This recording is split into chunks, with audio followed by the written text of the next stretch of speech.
Well, you won't believe it, but Israel's claiming there was a Hamas headquarters underneath the Al Tabeen school that was attacked 3 days ago in Gaza City, killing nearly 100 people. Hard to believe that they would actually make this claim. A Hamas headquarters under the school. Oh, we haven't heard this one before. And they actually go a step further than that. A spokesperson is claiming that there were no civilians killed, that this was a precision strike, and that the only people killed were Hamas operatives. Let's watch. Open sore in Israeli society. Just think of that 5-year-old boy, Ariel Bibas, sitting in a Hamas tunnel. He celebrated his 5th birthday just a week ago today. It's unbelievable cruelty, but we have a duty to defend our people, to get our hostages out and to destroy this genocidal, murderous organization of Hamas, but also having a very clear eye that it's Iran that empowers all these Jew haters, all these West haters, all these UK haters. We're on the front line here. We're battling them here. We will stand up to them, but make no mistake, they're not just after us, they're after you as well, Jane. As we think about that young Israeli boy, we also think about the early morning strike at the school compound in Gaza over the weekend. Hundreds of refugees were there, many women and children who had been at morning prayers or dead.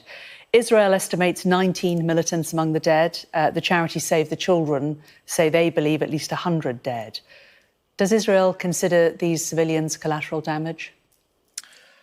Look, first things first, it's no longer a school when Hamas and Islamic Jihad take over a facility. Then it becomes a military site. Now, we'll always try and keep hostages, to keep all civilians out of harm's way. That's a key part of our strategy. But the way that Hamas and Islamic Jihad fight us, they make it inevitable that there are civilian casualties. No matter how hard we try, they make it inevitable. Look, the only the only front of this war which we are losing on, it's not the military front. We're beating Hamas, we're destroying them, we're shattering their battalions. It's the PR battle. We recognize that. And this is precisely what Hamas is after. This is their strategy. They can't beat us on the battlefield, but they think that they can beat us in PR terms.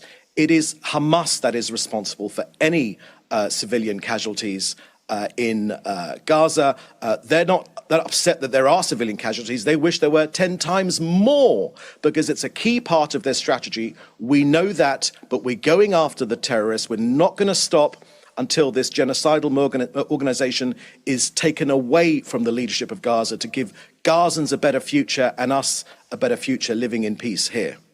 You seem to be dismissing the deaths of 81 people as a PR coup for Hamas. These are mothers, children, these are families, many of whom have been displaced from other parts of Gaza, who wouldn't have anywhere else to go, who very probably had very little choice about where they were able to get shelter, whether or not Hamas were using the same building. So, Jane, firstly, that's quite offensive to say that. My point to you is that we released the photographs of 19 terrorists with blood on their hands, their names, their crimes, the organization, and we targeted them and we defeated them. We used extremely precise intelligence. Our footage, and we've released this footage, shows very clearly there were no civilians in the area at the time of the blast. Look, we have to wake up. That's not what Save the Children say, right? Though, and they are also there on the ground. We need to have our eyes open on this. This is a PR battle which we're facing as well. You know, Hamas wants these images to be shown in the Western media. Our info is that we got these 19 terrorists. We're pleased about that because, you know, the world's a better place without them. We can move on in our battle to try and restore peace. But what about the other 81 is my point. There aren't any 81. That's the truth of the matter. There aren't any. That is not what charities are saying there. Right. So, unfortunately, lots of people like UNRWA, which is also a charity, they actually participated. But this is Save the Children. This isn't UNRWA. So I don't know about Save the Children. But what I know is this is a PR battle. I've given you our intelligence. We know that 19 were killed. We're looking into if there were any other collateral damage, which of course we'll apologize for if that is the case. But what I'm telling you is we can say categorically when we fired these precise munitions, calibrated perfectly to get precisely to the terrorists, to make sure there aren't any civilian casualties, there weren't any other civilians in the area. So any other ideas which might come afterwards, it's incumbent on world media to be critical, to look at these issues with a critical eye, because Hamas have a history of lying. I mean, none of us here in Israel are surprised. They raped our families. They burnt whole families alive. It's no big surprise that they happen to be liars as well. But I understand for Western Hamas media. that I'm certainly quoting here. It's the charity Save the Children. So almost, Jane, this is an important point, because almost nothing, no information leaves Gaza without it being cleared by It would Hamas. help if international journalists were allowed in there by Israel, then we would be able to give independent verification, but you don't allow us in, so we can't. Can I just put one final point to you? That's Whatever what we call a happened on Saturday. drive-by. That's what you call a drive-by. Allow me to respond to that when you make that accusation. This has been one of the most reported conflicts ever. But not freely by the international media. The international media, Sky News, are only allowed in accompanied by Israel on very, very limited trips. It is a very dangerous war zone. For the safety of these journalists, but we're keeping them out. But we will let them in. That's a decision that you've just acknowledged. You are keeping them out.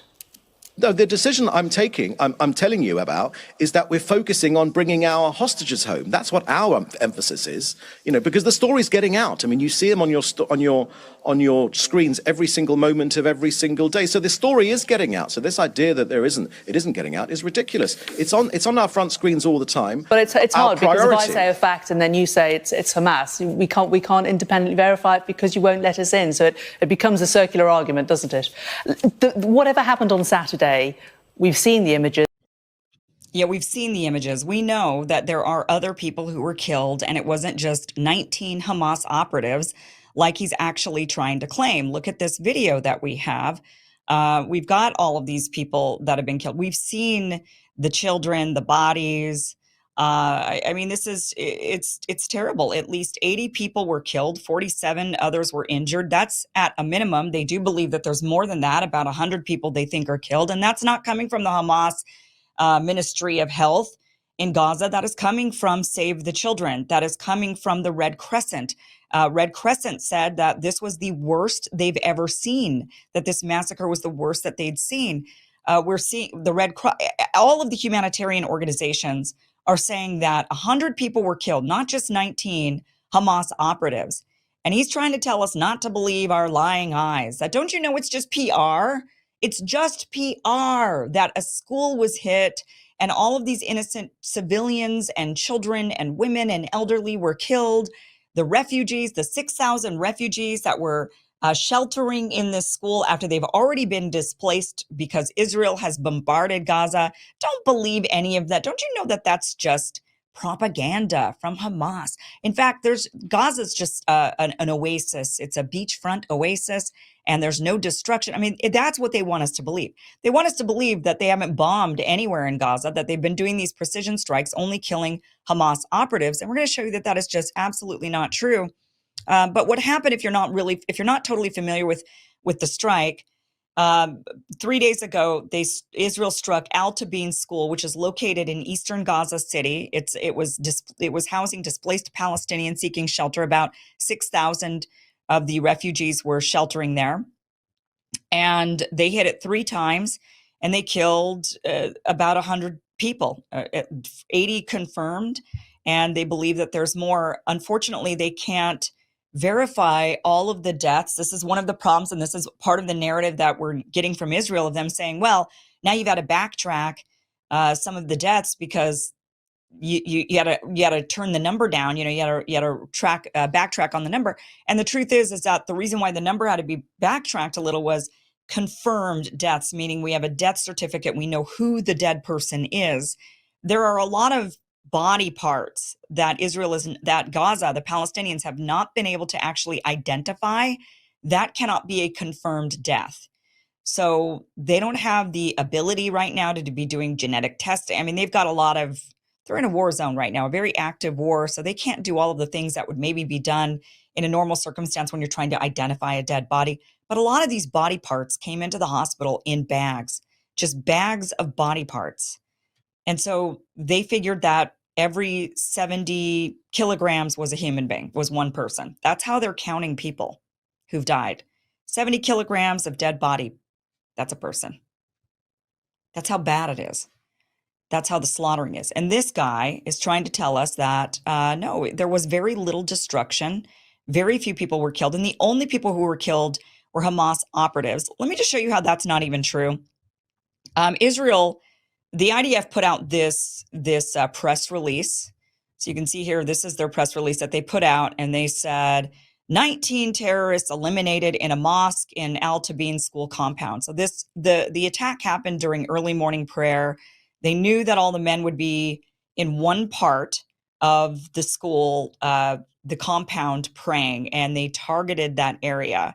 What then happened was, after they struck the area where the men would be praying, and then they could kind of get away with, all men are Hamas operatives.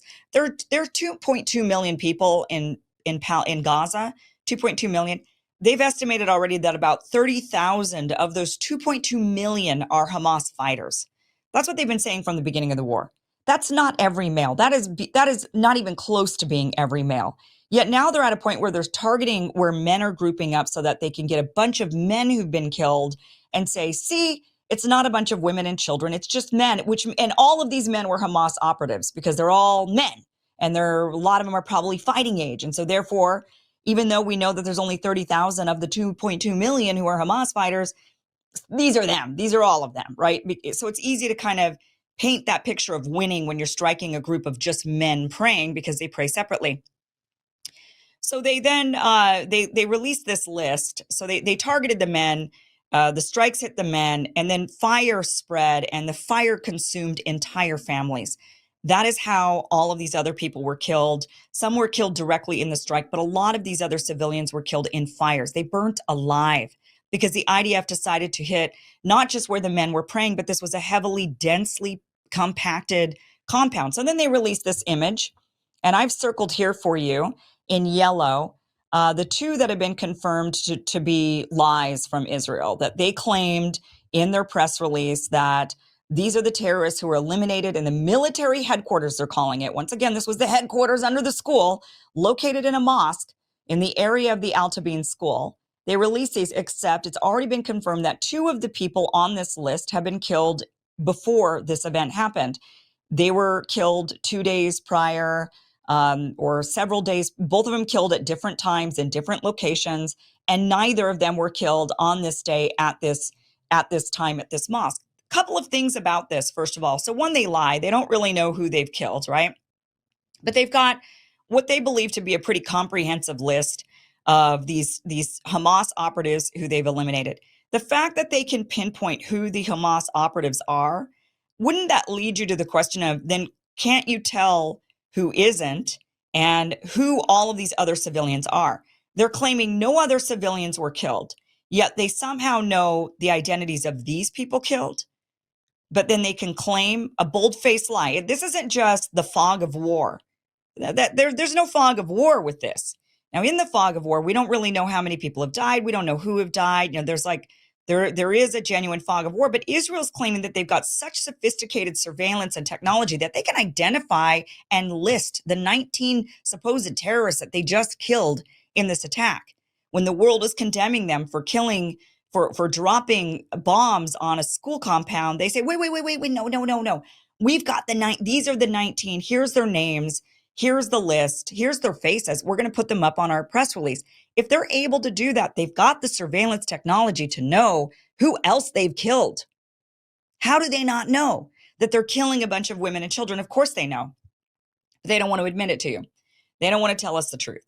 But if they can compound a list like this and actually give us their names and faces and tell us when they killed them, then they absolutely could tell us all of the other, the damage, all of the collateral damage that they brought along with it. They should be able to give us that number and then justify and try to explain why they think that it is justified to kill 100 people to get 19, not even 19. We already know 2 of them weren't killed in that strike. 17, probably others on this list were not actually Hamas operatives.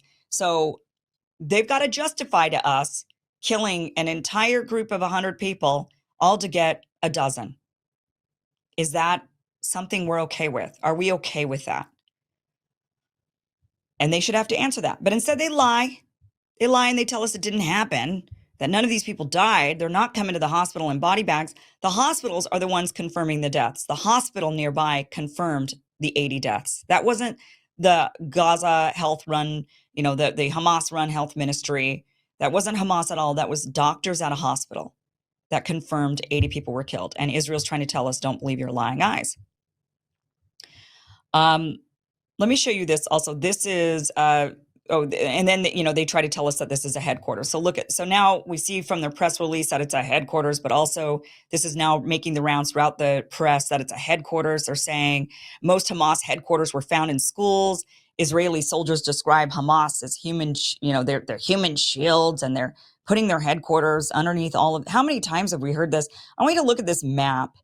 This is the updated version of they've shown this map about, they've done this about 7 or 8 times throughout the war, and it's just gotten worse and worse and worse. Every single one of those red dots there is a bombed building. They have bombed now 200, they've eliminated 156,409 structures in Gaza, which corresponds to 63% of the total structures in the Gaza Strip, and a total of 215,137 estimated damaged housing units. So 215,137 homes have been damaged. And every single time, what does Israel say? They say, well, headquarters. How many headquarters can Hamas possibly have? Or they say they were using it as military bases. They were using this for military operations. 215,137 homes damaged or completely destroyed from Israel's strikes, and yet there's only 35,000 Hamas fighters.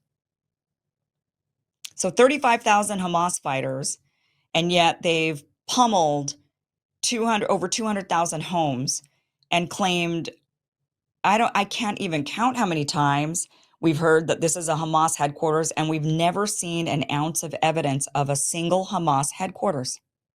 Have they ever shown us a Hamas headquarters? Have they ever shown us any evidence of this? How could this possibly be? And how many times? Where headquarters is supposed to mean headquarters, the main place, the control center. And yet every school, every mosque, every hospital seems to have a Hamas headquarters just below it. Or maybe Israel's actually committing an ethnic cleansing campaign and a genocide, and they're trying to blow Gaza to bits and pieces, all for what purpose? The purpose is, when this war ends, they want to say Gaza's inhospitable. People can't live here. They all have to go. That's the plan. They all have to go.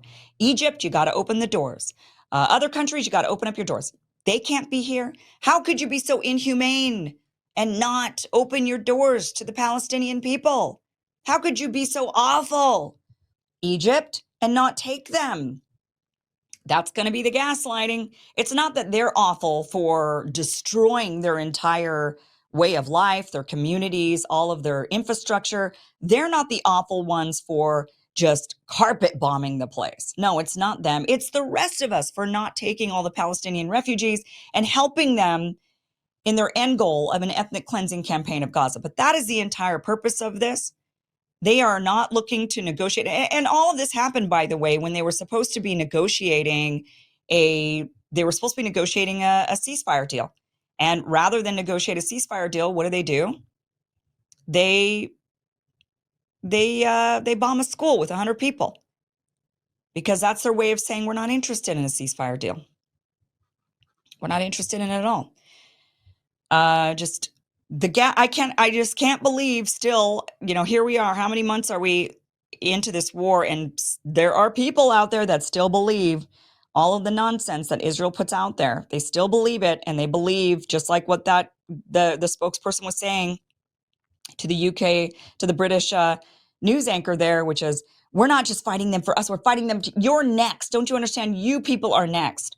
The Palestinians are coming for you because why exactly? The Palestinians are fighting to just take back the land that's been theirs and to live freely on the land that's been theirs for centuries and centuries. And they're not looking to go and invade the rest of the world to try to take the rest of the world's land. That's not part of their agenda. They just want to live freely on their own land that they've lived on for a long time before Westerners came along and carved it up and said, let's just go ahead and give this away to another group of people because, we're an empire and we can. That is, that's what they're fighting for. They're not coming after us. That's for darn sure. People will fight back, and they certainly will fight whoever they feel is their oppressor, but we just have to stop oppressing. It's a pretty simple task. It's just to say, look, the Holy Land, which is really a special place for 3 groups of people, cannot be for one group and one group only. We all should say that's wrong. Everybody should say that's wrong. It's for all 3 Abrahamic religions. Muslims, Christians, Jews should all be able to live on the Holy Land freely. And it can't be a Jewish homeland. Sorry, guys. It just can't.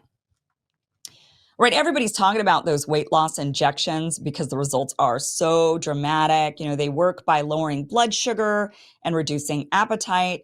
But what if you need to lose weight and you don't have the money or you don't like those weekly shots? That's why doctors created a weight loss supplement called Lean, and the results are remarkable. The studied ingredients in Lean have been shown to lower your blood sugar, burn fat by converting it into energy, and curb your appetite and cravings so you're not as hungry. But listen, Lean is not for the casual dieter with only a few pounds to lose.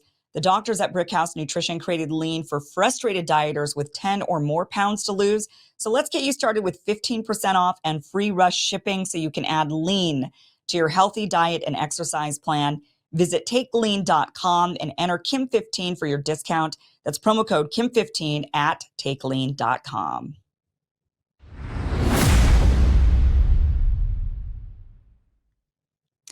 Well, we're still waiting for this imminent attack by Iran against Israel, which could throw U.S. troops into another Middle Eastern war. Meanwhile, in another conflict the U.S. is funding, Ukraine has pushed into Russia, seizing 28 towns and over 1,000 kilometers of area. So what's interesting, though, is the difference in approach by the West between the two conflicts. Now, when it comes to Iran, the West is scrambling to try to de-escalate the situation. But when it comes to Russia, the West is essentially egging it on. Now, why is that? Well, I'll tell you why.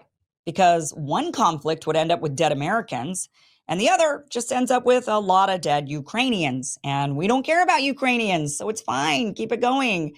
Here's the Pentagon saying Ukraine's actions are consistent with U.S. policy. Watch this.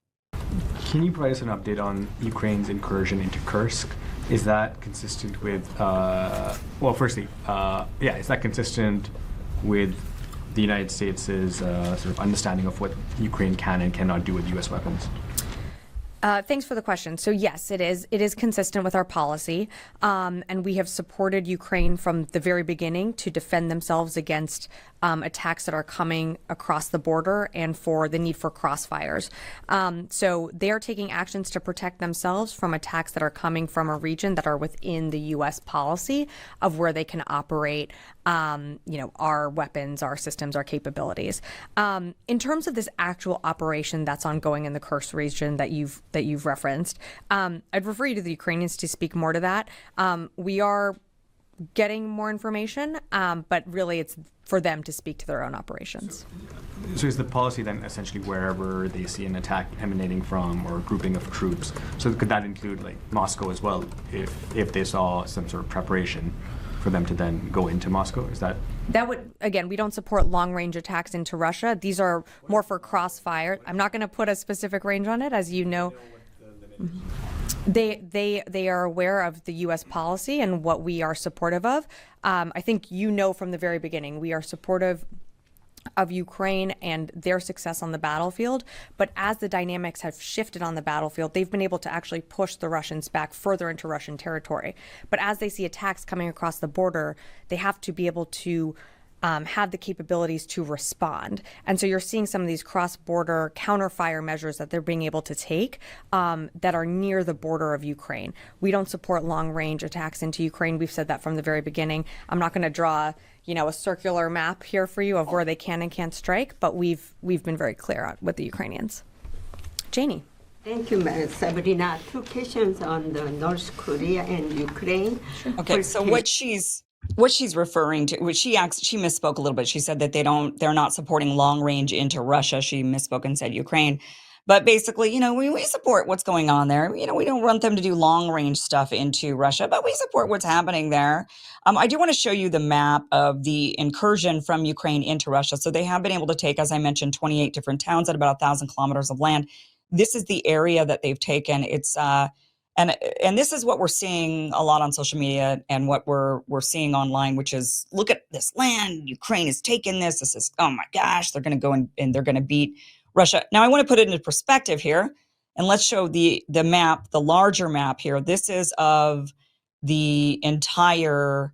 Let's blow this up larger so I could show exactly where. Let's go full screen with this. Okay, so all of that red area there, that is the area that Russia has taken of Ukraine. That's the Donetsk region and the Luhansk region. That's Zaporizhzhia region. That's going down to Crimea. So that's all the area that Russia's taken. Now, up in the top, you could see the little striped blue area, a tiny little pool of blue stripe up at the very top of the screen. And that is the area we're talking about that Ukraine has taken from Russia. So it's people are thinking they're kind of, I just want to put it in perspective so that we know what we're dealing with. It's not like they've gone in and taken a huge swath of Russian territory that's even remotely similar to like the Donetsk region or the size of Crimea or anything like that.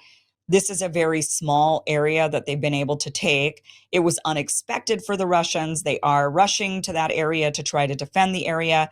100,000 people have been evacuated from the area.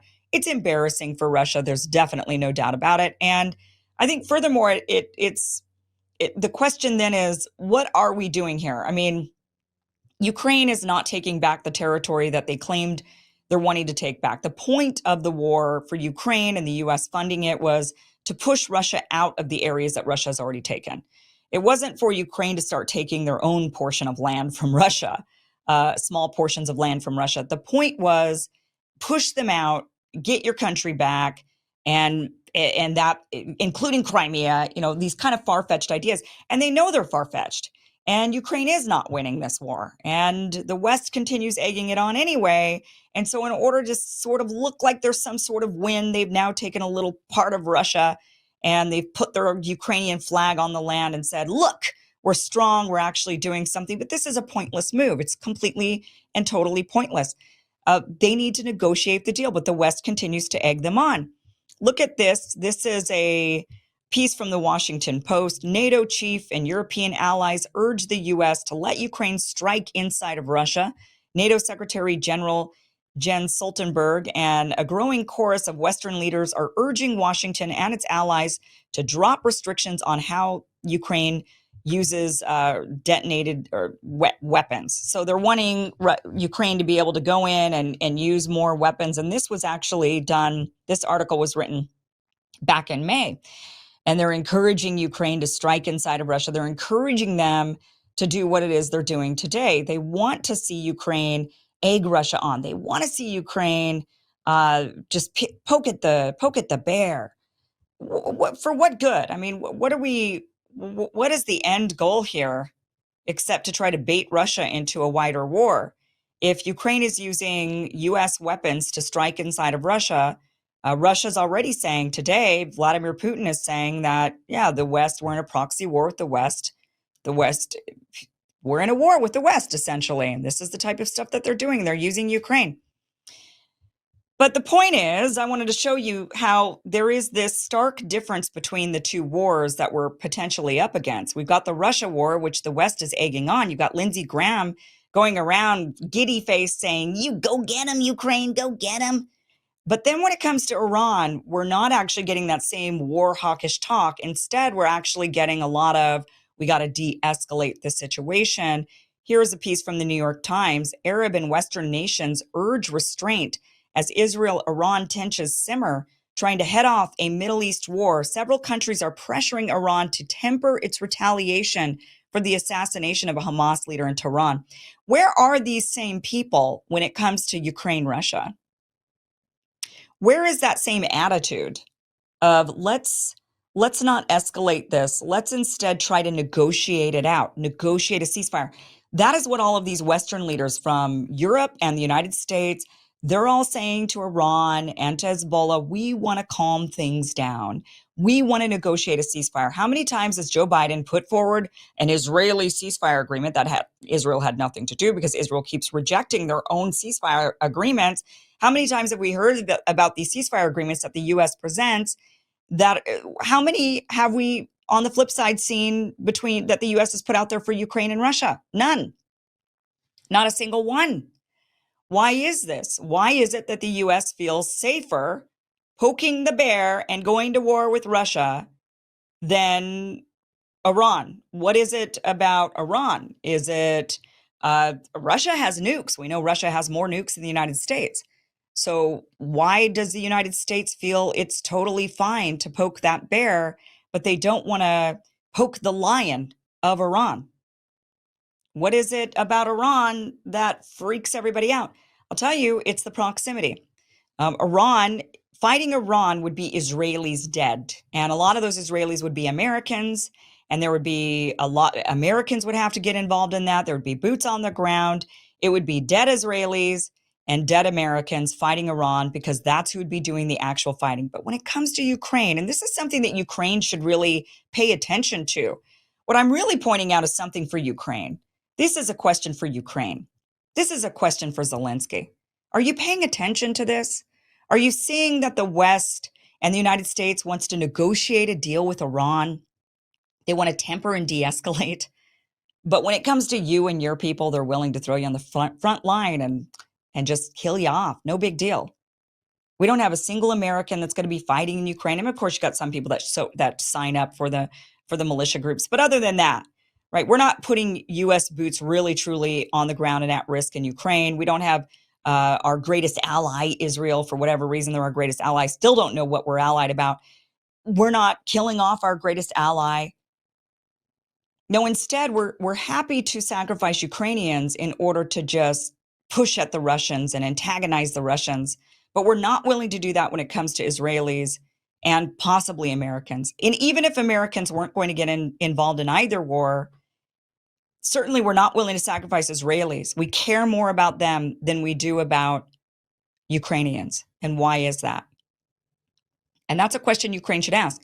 And Ukraine should kind of wake up to that and say, this is probably not a good idea. I mean, if you guys really don't care about us and you're just willing to throw us at the front lines and die, but you're not willing to do that for the Israelis, you're not willing to let them go and fight Iran, your other terrible enemy, what gives? That should be a question that he asked, and that should actually provoke him to come to his own negotiation with Russia and to say, I'm sick of being just a pawn for the West. I'm a frontline pawn, and I'm sick of being sacrificed, and I don't want to be sacrificed, and the West will never accept us. They'll never let us into the EU for real. They're never really going to let us into NATO. It was all a sham. They used us like pawns. They didn't care, and we're ready to do a deal. And that should be, I think, what's going on in Israel and Iran, and I think that should be a wake-up call to Ukraine.